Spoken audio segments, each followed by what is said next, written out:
अच्छा, जिसके बच्चे नहीं होते ना उसको लोग बड़ा ताना मारते, लेकिन देखो कभी किसी को ताना नहीं मारना चाहिए, कभी किसी को गलत शब्दों का प्रयोग नहीं करना चाहिए। आपने किसी को अंधा कह दिया और अंधा कह के हंस दिया, देखो इसकी आंखें फूटी हैं, बस थोड़ा इंतजार कर लो, तुम भी जल्दी अंधे हो जाओगे। ईश्वर का न्याय है। आपको यकीन ना हो तो किसी को अंधा कह के देख लीजिएगा। हरे कृष्णा। मैं हूं आपके साथ रंजन कुमार और आज के वीडियो में हम जानने वाले हैं कि लोग जो है दूसरों को ताना मारते हैं, उपहास उड़ाते हैं, लोगों को बांझ बोलते हैं, अरे तू तो बांझ है, अरे तू तो अंधा है। तो इसके बारे में आज हम जानने वाले हैं, जैसे अनिरुद्धाचार्य महाराज जी ने भी छोटे से क्लिप के अंदर बताया है। तो पहले हम पूरा वीडियो का देखते हैं, उसके बाद डिस्कशन करते हैं लास्ट में। अच्छा, जिसके बच्चे नहीं होते ना उसको लोग बड़ा ताना मारते, लेकिन देखो कभी किसी को ताना नहीं मारना चाहिए, कभी किसी को गलत शब्दों का प्रयोग नहीं करना चाहिए। आपने किसी को अंधा कह दिया और अंधा कह के हंस दिया, देखो इसकी आंखें फूटी हैं, बस थोड़ा इंतजार कर लो, तुम भी जल्दी अंधे हो जाओगे। ईश्वर का न्याय है। आपको यकीन ना हो तो किसी को अंधा कह के देख लीजिएगा, बहुत जल्दी आपकी आंखें फूट जाएंगी। हंस दीजिए किसी को देख के आप, ईश्वर का न्याय है। आप किसी लंगड़े को देख के हंस दीजिए जरा, ईश्वर तुरंत इस चीज को नोट कर लेते हैं, तुम भी जल्दी लंगड़े हो जाओगे। आप किसी महिला को यह कह दीजिए तू तो बांझ है बांझ, बस ये कह दिया ना तुमने, और तुम्हारे कहने से वो रो पड़ी, दुखी हुई, तुम्हारे पीढ़ी में, तुम्हारे आने वाले पीढ़ी में, तुम्हारी आंखों के सामने तुम्हारी परिवार, तुम्हारे घर में कोई ना कोई बांझ होगा। क्यों होगा? तुमने कहा है। जिन शब्दों का प्रयोग हम दूसरों के लिए करते हैं वही शब्द घूम फिर के हमारे जीवन में आ जाते हैं। आपने किसी को एक थप्पड़ मार दिया, गाल में मार दो, किसी को एक जोर से मार देना, घूम फिर के लौट के कितना भी समय लग जाए, महीना लगे, साल लगे, 10 साल लगे, तुमने किसी के गाल में थप्पड़ मारा था, इसी शरीर में, इसी जिंदगी में तुम्हारे गाल में कोई ना कोई थप्पड़ जरूर मारेगा, भले सालों लग जाए, मारेगा जरूर कोई। ये ईश्वर का न्याय है। क्या बताएं, पृथ्वी गोल है। आप कुएं में झांक करके कहिए राम, तो अंदर से आवाज क्या आएगी? गूंजती है ना कुएं में। कुएं में आप जरा बोल दो राम, तो तुरंत वापस क्या आएगा? और गाली दे दो, आपने कह दिया तेरा नाश हो जाए, तो अंदर से भी आवाज तुरंत आएगी। हाँ या ना? कह दो तुम किसी को कि तेरा नाश हो जाए, ये तुम सोचते रहते हो ना किसी के बारे में बुरा बुरा, ना सोचा करो, ना बोला करो, बहुत मायने रखती हैं ये बातें। आप में से 95 लोग केवल इसलिए दुखी हैं क्योंकि आप औरों को दुख देते हैं। जब औरों को दुखी किया है तो वही उनका दुख घूम फिर के आपके पास किसी ना किसी के द्वारा आ जाता है, और आप ही स्वयं दुखी होते हैं क्योंकि आपने कभी दुख दिया है। अरे भैया, पेड़ बोए बबूल का, आगे आप बोलो, पेड़ बोए बबूल का, आम कहां से आए? जो बोया है वही तो काटेगा। तुमने किसी को अंधा कहा है, तुम्हारी भी फूटेंगी। तुमने किसी को लंगड़ा कहा, तुम्हारे भी टांग टूटेगी। तुमने किसी को बांझ कहा, तैयार रहना, अब तुम्हारे वंश में कोई ना कोई बांझ होगा। तुमने कहा है ना, मजे उड़ाए ना, अरे इसके तो बच्चे नहीं है, ये तो बांझ है। ठीक है, ईश्वर सुन रहे हैं, जब खुद पे पड़ेगी तो ना रोने लग जाना। दूसरों को कहने में बड़ा मजा आता, दूसरों की हंसी उड़ाने में बड़ा सुख मिलता है, दूसरों का अपमान करने में बड़ा अच्छा लगता है, और खुद पे गुजरती है, रोते हो, काहे रो रहे हो? कहने में तो बड़ा मजा आया रहा। इसलिए किसी का अपमान ना किया करो। किसी स्त्री को आप कह देंगे कि तू बांझ है, सोचो उसको कितना बुरा लगेगा। अरे नहीं हो रहे हैं उसको बच्चे, इसमें उसकी क्या गलती है? क्यों, क्या गलती है? ईश्वर का विधान है नहीं देना ईश्वर को। तुम काहे कह कह के पापी बन रहे हो? कह देने से तुम्हें कौन सा करोड़पति तुम बन जाओगे, लखपति हो जाओगे, पैसे मिल जाएंगे तुम्हें। किसी का दुख देखकर दुखी होना तो इंसानियत है, पर किसी के दुख में हंसना सबसे बड़ा पाप है। किसी की विपत्ति देखकर आप हंसें, इससे बड़ा भी कोई पाप नहीं है। इसलिए कदापि मनसा वाचा कर्मणा, मन से वाणी से कभी पाप ना करो। मन से भी हम ना सोचें कि तुम्हारा बुरा हो जाए, वाणी से भी ना बोलें कि तुम्हारा बुरा। हे भगवान, मैं भले गरीबी में रहूं, पर मैं सबके लिए यही दुआएं करता रहूं कि हे विधाता, सब सुखी रहें, सब सुखी रहें, सब निरोगी रहें, सब प्रसन्न रहें। मैं दुआएं, देखो, मैं चलो कुछ नहीं कर सकता, मैं दान 1 रुपए का नहीं कर सकता, मैं भक्ति नहीं कर सकता, मैं कुछ नहीं कर सकता, अरे तो बैठा बैठा सबके लिए दुआएं तो कर ही सकता हूं। ये भी तो एक पुण्य ही है। सबके बारे में अच्छा सोचने में क्या घटेगा तुम्हारा? जब आप सबके बारे में अच्छा सोचते हैं तो आपके लिए भी अच्छा होता है। जब आप सबको इत्र लगाते हैं तो आप मत लगाइए अपने आप को, लेकिन सबको इत्र लगाते लगाते अपने आप आपके हाथों में खुशबू समा जाती है। उसी प्रकार सबके जीवन में खुशियां बांटते बांटते, खुशियां देते देते, जो सबको खुशियां देता है उसको खुशियां देते देते उसकी झोली में खुद खुशियां भर जाती हैं। खुशियों से, खुशियों की खुशबू से भर जाता है। और मैं आपको कांटे चुभाता रहूं, मैं कांटे ही आपको चुभाता रहूं और आपके रास्तों में कांटे बिछाता रहूं, तो उनमें से कुछ कांटे मुझे भी जरूर चुभेंगे, हाँ या ना? मैं आपके रास्तों में कांटे बिछाऊं तो ऐसा हो ही नहीं सकता कि आपको 2-4 कांटे ना चुभ जाएं। हाँ, फिर कांटे दूसरों के लिए बिछाते हो तो उसे चुभेंगे बाद में, बिछाते वक्त तुम्हें चुभेंगे पहले। इसलिए आज के बाद ये गलती बिल्कुल ना हो। हे विधाता, सर्वे भवन्तु सुखिनः, बोलो हे नाथ, सब सुखी रहें, सब निरोगी रहें, सब प्रसन्न रहें। मेरे हिस्से की खुशियां भी विधाता उन दुखियों में बांट दो जिन्हें खुशियों की जरूरत है, उन्हें दे दो जिन्हें इन खुशियों की जरूरत है। अरे सबकी खुशी में ही, सबकी प्रसन्नता में ही मेरी प्रसन्नता है, सबके सम्मान में ही मेरा सम्मान है। मैं आपका सम्मान करूंगा, इसमें मेरा भी तो सम्मान होगा। लेकिन आप उल्टा करते हैं, आपको लगता है मैं इसका अपमान करूंगा तो मैं ज्यादा फेमस हो जाऊं। ना जी, गंदी सोचें त्याग दो, सदा अच्छा सोचो, सबके लिए अच्छा सोचो। पति के लिए, पत्नी के लिए, पुत्र के लिए, माँ के लिए, बाप के लिए, पड़ोसी के लिए, रिश्तेदारों के लिए। क्या पैसा लग रहा, मैं आपके बारे में अच्छा सोच रहा हूं, इसमें क्या खर्चा लग रहा है मेरा? मैं चाहता हूं भारत का मजदूर भी करोड़पति बन जाए, इसमें मेरा क्या खर्चा लगा? मैं चाहता हूं आपके पास भगवान सब कुछ दें, गाड़ी दें, बंगला दें, और साथ में आपकी सद्बुद्धि दें आपको, इसमें क्या खर्चा लगा मेरा?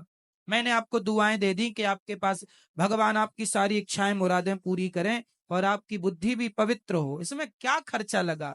कह दो ना मेरी माँ ऐसा। मैंने गलती की है, सामने कोई गलती किया है, आपकी बहू ने, सास ने, पति ने, पत्नी ने, बेटा ने, बेटी ने, पड़ोसी ने, रिश्ते, गलती की है, सॉरी कह रहा, माफ कर दो, इतनी देर ना लगाओ, माफ कर दो, गले लगाओ सबको।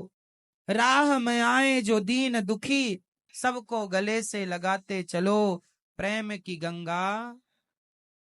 अब तुम सोचो, किसी महिला को कह दो कि तू तो बांझ है, तेरा तो मुंह देखने का भी धर्म नहीं, अरे राम राम राम, इससे बड़ी कोई गाली हो सकती है? इससे बड़ा कोई तिरस्कार, अपमान हो सकता है? तो तुमने ये तिरस्कार किसी का कर दिया तो तुम्हें कौन सा धन मिल गया? मुझे तुम खुश हो गई ना आज?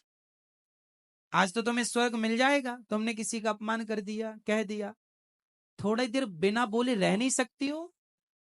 अगले जन्म में लिख लो स्टाम्प में, गूंगी बन के पैदा होगी तुम, गूंगी। दिया तो है ईश्वर ने तुम्हें इस जन्म में मुंह, लेकिन तुम जहर उगल रही हो। दिया है ना तुम्हें मुंह, इसलिए दिया है कि तुम किसी को भी कुछ भी बोल दो। तेरे तो मुंह देखने का धर्म नहीं है, गूंगी बनोगी, गूंगी। ये जवान, ये जिहवा, ये हमारे तुम्हारे बाप की नहीं है, परमात्मा का दिया प्रसाद है। अच्छे शब्द बोलो, सबके लिए अच्छा सोचो, अच्छा बोलो। तुम्हारी और हमारी जवान नहीं है, तुम्हारी हमारी होती तो फिर कुछ लोग गूंगे क्यों हैं? पैरालाइसिस हो जाता है तो क्यों आदमी गूंगा हो जाता है, क्यों नहीं बोल पाता? जेवा तो है, बोल भाई, काहे नहीं बोलता? मेरी माँ, इस जेहवा को अपनी ना मान लेना, ये ईश्वर का प्रसाद। मैं बोल रहा हूं अपने बल से नहीं, ये तो ईश्वर का, मेरे श्याम सुंदर की कृपा है, मेरे लक्ष्मी नारायण की कृपा है कि मैं बोल पा रहा हूं। नहीं मेरे जैसा गूंगा कौन है? मुंह कम करोति वाचालम। मेरी औकात नहीं कि मैं एक शब्द भी बोल सकूं। कई बार मैं कथा सुनाते सुनाते मैंने देखा, एक बार बहुत वर्षों पुरानी बात है, मैं बोलने को तरस गया था, मेरा कंठ अवरुद्ध हो गया था, मेरे मुंह से एक शब्द नहीं निकल रहा था, बोलना चाहता था फिर भी नहीं निकल रहा था। मेरी सारी अकड़ घुस गई कि देखो, जो इंसान अकड़ करता है कि मैं बोलता हूं, समझ में आ गया कि मैं अपने बल से नहीं बोल रहा हूं, भगवान बुला रहे हैं। मैं अपने बल से नहीं देख रहा हूं, भगवान दिखा रहे हैं। नहीं तुम्हारी आंखें हैं, नसें सूख, डॉक्टर कहते हैं नसें सूख गई। अभी मेरे सामने 2-3 दिन पहले एक बहन मेरे सामने आई, उनकी आंखें बिल्कुल काम नहीं कर रही थी, बिल्कुल नहीं दिख रहा था। डॉक्टर, मैंने कहा डॉक्टर को दिखाया, डॉक्टर बोले कि दुनिया में इसका कोई इलाज ही नहीं है, नसें पूरी सूख गई हैं।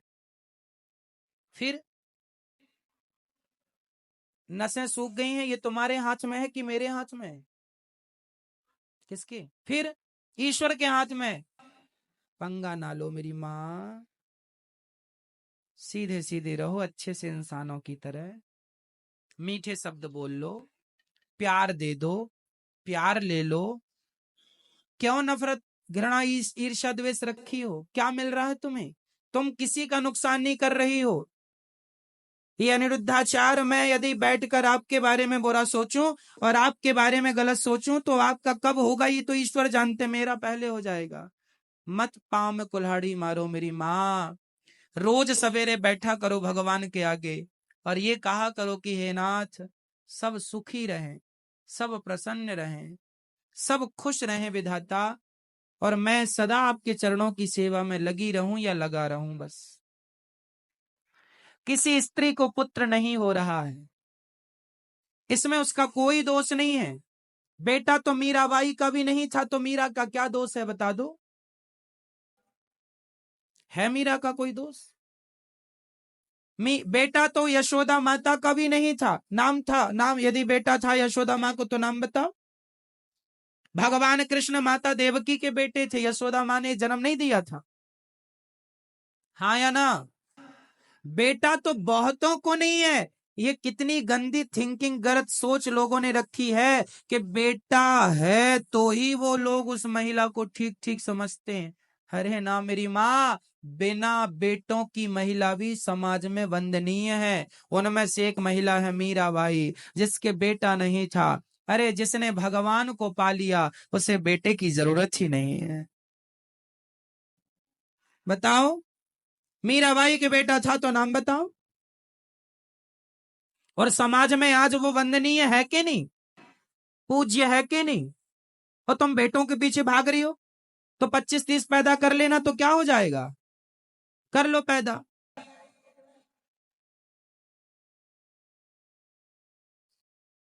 क्या हो जाएगा?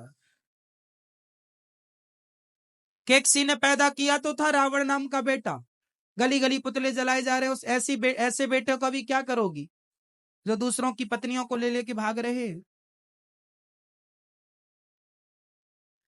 जननी जने तो भक्त जने, या दाता या सूर, या से तो बंध्या भली काहे गवावे नूर।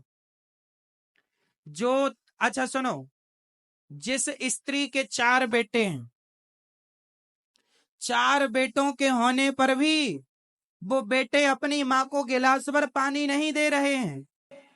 4 बेटों के होने पर भी ना वो भक्ति करते हैं, ना वो देश की सेवा करते हैं, ना वो माँ बाप के काम आए, ना समाज के काम आए, ना देश के काम आए, जो केवल उल्टा सीधा गलत गलत काम करते हैं। ऐसे नालायक तुम्हारे 4 क्या 10 भी बच्चे हैं तो 10 बच्चों की होते हुए भी तुम बांझ ही हो, क्योंकि ऐसे बेटों का क्या करेगा समाज। जननी जने तो भक्त जने, बेटा हो तो कैसा हो। जननी जने तो भक्त जने, या दाता या सूर, या से तो बंध्या भली काहे गवावे नूर।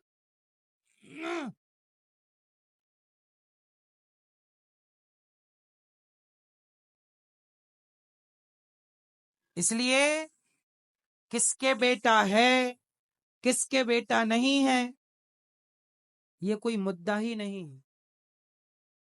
मुद्दा ये है कि किसके अंदर कितना भगवान से प्रेम है और किसके अंदर कितना प्रेम नहीं है।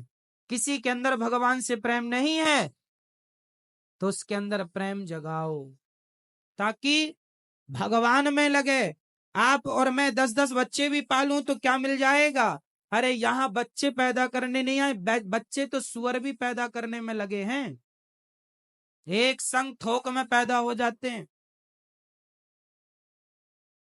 और तुमने भी बच्चे पैदा किए, कुत्ते बिल्ली भी बच्चे पैदा करने में लगे हैं। तुम तो इंसान हो, तुम्हें तो अक्ल है। कुत्ता बिल्ली तो जानवर ही है, जानवर होके भी वो बच्चे पैदा कर लेते हैं। बच्चे पैदा करने का ज्ञान तो कुत्ता बिल्ली को भी है, और तुम भी बच्चे पैदा कर रहे हो। तो यहाँ बच्चे पैदा करने नहीं आए। कुत्ता बिल्ली के शरीर से भगवान को नहीं पाया जा सकता, पर मनुष्य के शरीर से भगवान को पाया जा सकता। इसलिए उद्देश्य है भगवत प्राप्ति, ना कि बच्चे को पाना। बच्चा ठीक है कि विवाह है तो गृहस्थी में एक बच्चा हो जाए, 2 हो जाएं, ठीक है। जो धर्म की सेवा करें, समाज की सेवा, ऐसे बच्चे तो अच्छे हैं। पर लादेन जैसा बेटा, अब लादेन की मां तो घोर नरक जाएगी, क्योंकि उसके बेटे ने तो निर्दोष लाखों को मारा है। तो दोष उसी को लगेगा, तूने ऐसा बेटा पैदा क्यों किया था, तो संस्कार क्यों नहीं दिया। अब तू भी भोग, तेरा बेटा तो नरक जाएगा, तू भी जाएगी। और ध्रुव जी महाराज स्वर्ग गए, बैकुंठ गए तो अकेले नहीं गए, अपनी माँ को भी भगवान के धाम लेके गए। बेटा अच्छा होगा तो उसकी माँ भी अच्छे लोक में जाएगी, बेटा बुरा तो बेटे की माँ भी बुरे लोक में नरक जाएगी। इसलिए किसी के बेटा नहीं है उसका अपमान बिल्कुल ना करो, अनादर ना करो, अच्छे से। भगवान सब देखते हैं, कोई बहरे नहीं है। लाख आंख से देख रहा है तुझे देखने वाला, सब देख रहे हैं, सब सुन रहे हैं। ठीक ठीक से रहो। और जिन माताओं को बेटा नहीं होता, मैं उनसे हाथ जोड़ के कहता हूं, आप रोया ना करो कि बेटा नहीं है महाराज, बेटा नहीं है। अरे भाई क्या करोगी बेटा पाकर। गौरी गोपाल वृद्धाश्रम में हमारी माताएं हैं तो बेटे हैं उनके, किसी के 2, किसी के 4, किसी के 6। गिलास भर पानी नहीं है उनके पास के माँ को पिला दें। होता तो माँ यहाँ क्यों आती गौरी गोपाल वृद्धाश्रम में, बताओ।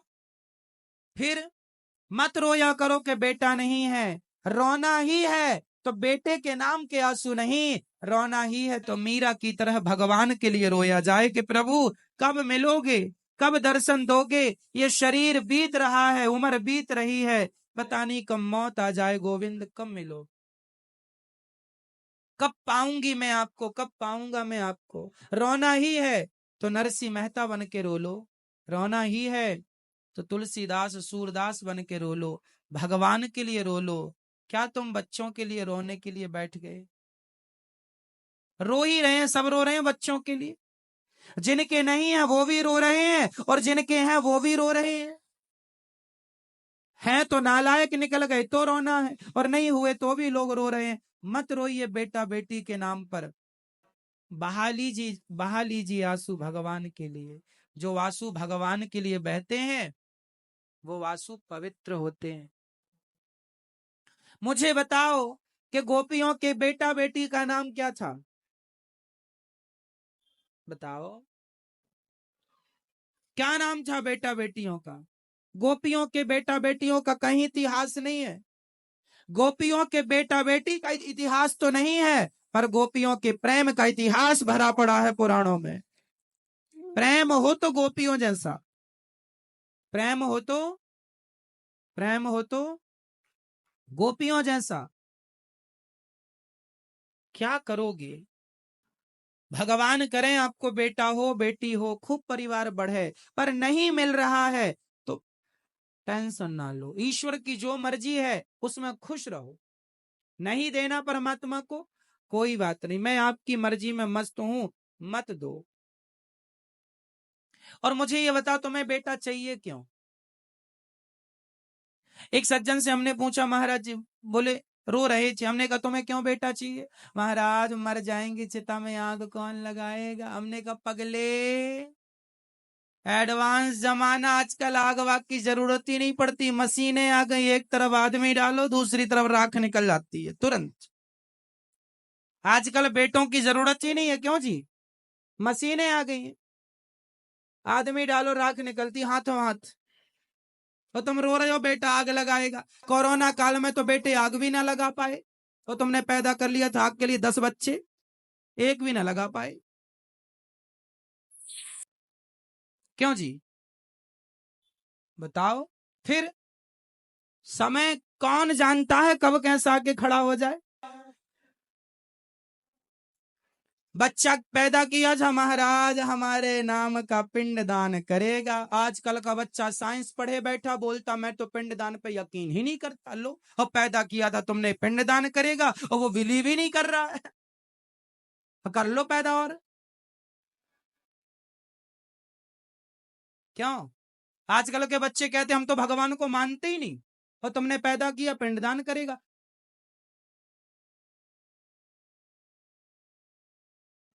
एक सज्जन बोले, महाराज जी हमारे वंश का नाम रोशन करेगा बेटा। हमने कहा तुम भी तो किसी बाप के बेटे ही हो, तुमने कितना नाम रोशन कर लिया अपने वंश का, अपने कुल का, जो बच्चों की उम्मीद लगाए बैठे हो। अरे जो करना है खुद से करो। महात्मा स्वामी विवेकानंद जी के बेटे से उनका नाम नहीं चलता। स्वयं स्वयं अपने नाम को आगे बढ़ाने के लिए आप बहुत स्वयं बहुत हो, बेटों की जरूरत भी इसलिए नहीं पड़ती कि नाम तुम ही कर जाओ ना ऐसे काम कि तुमसे ही तुम्हारा वंश जाना और पहचाना जाए। मुंशी प्रेमचंद्र जी से उनके बेटे का नाम तो कोई नहीं जानता कि मुंशी प्रेमचंद्र के बेटे का नाम क्या है। मुंशी प्रेमचंद्र अकेले ही बहुत थे, उनसे ही जाना पहचाना जाता, सारा इतिहास साहित्य भरा पड़ा उनका। क्यों जी? फिर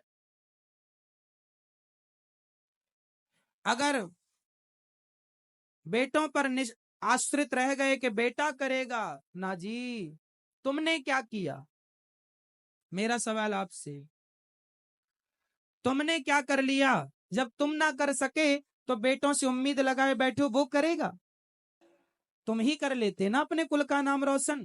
तुम ही कुछ ऐसा कर जाओ कि देश तुम्हें नमस्कार करे। वाह, कबीर जी का नाम उनके बेटे से नहीं जाना जाता, सूरदास का नाम उनके बेटों से नहीं जाना जाता, तुलसीदास जी का नाम उनके बेटों से नहीं पहचाना जाता। अगर निर्भर बनोगे, दूसरों पर गिड़गिड़ाओगे तो अपना मान भी सम्मान भी सब कुछ गवाओगे। इसलिए खड़े हो शान से तनकर, यही शोभा मनुष्य तन की। स्वयं सींचो हर एक डाली, खुशी जीवन के मधुबन की। खुद स्वावलंबी बनो, आत्मनिर्भर बनो। क्या बेटों के भरोसे बैठे हो? बेटा नाम, एक गाना आता, मेरा बेटा नाम करेगा, करेगा तो अच्छा है, तुम भी तो कुछ कर लो कि बेटे के भरोसे बैठे हो। क्यों बेटों के भरोसे बैठना चाहिए, सही बताओ मैया, बेटों के भरोसे बैठना चाहिए? बैठे रहो फिर बेटों के भरोसे।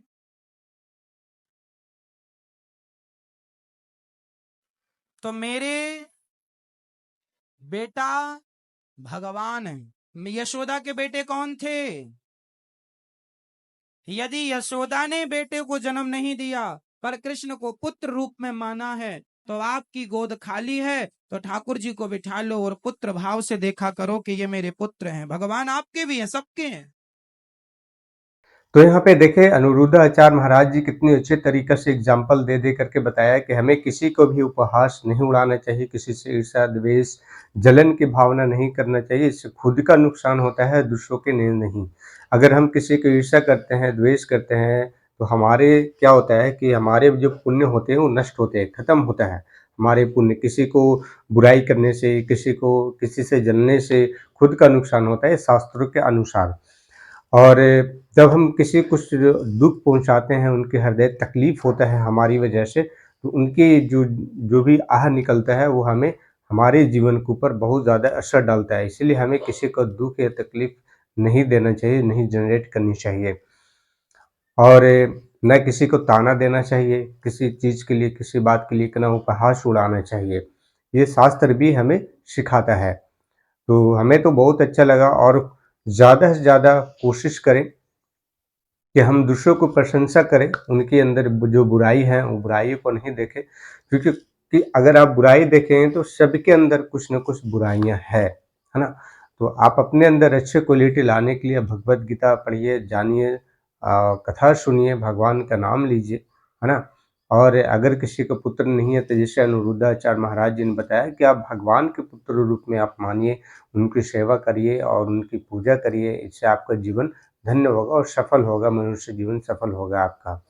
और अपने पुत्र के भरोसे पे ना बैठे कि मेरा ये जो संतान है ये हमारा बड़ा नाम करेगा, अगर ऐसा नहीं किया तो फिर क्या होगा, है ना। इसलिए आप खुद अपने नामों को जो है ऐसा कार्य करिए, ऐसा समाज के अंदर कि आपके नाम से जाना जाए, है ना। और लोग बोलते हैं कि बांझ भले ही अच्छा है, परंतु ऐसा पुत्र होकर के भी क्या जो समाज के अंदर गलत चीज़ों को बढ़ावा दे और गलत करे, है ना। इससे बढ़िया है कि बांझ ही रहना अच्छा है। ये शास्त्र भी बताते हैं, यानी जननी हो तो राम में भक्त पैदा करे, कृष्ण के भक्त पैदा करे, वही सही जननी है। अन्यथा वो उससे बढ़िया है कि ऐसी महिलाएं बांझ ही रहे तो अच्छा है। क्योंकि संसार में रावण के जैसा और दुष् प्रकोप डलने वाला संतान को जन्म देने से क्या है, खुद खुद को भी जो है वो परेशान करेगा, अपने घर पेरेंट्स को, अपने घर परिवार वालों को, समाज को भी। तो इससे बढ़िया है कि वो बांध ही रहे, ऐसा शास्त्र ही कहते हैं। तो हमें कोशिश करना चाहिए अपने बच्चों को स्टार्टिंग से, शुरुआत से उनको संस्कार देने के लिए, भगवान की भक्ति करने के लिए और धर्म सिखानी चाहिए। ये माता पिता का कर्तव्य है। इसलिए माता पिता को गुरु को स्वरूप बताया गया है कि वो बचपन से ही बच्चों के अंदर भक्ति और धर्म का ज्ञान दें। तो आज का वीडियो आपको कैसा लगा, आप हमें कमेंट बॉक्स में ज़रूर बताइएगा। मिलते हैं नेक्स्ट वीडियो में, तब तक के लिए हरे कृष्णा।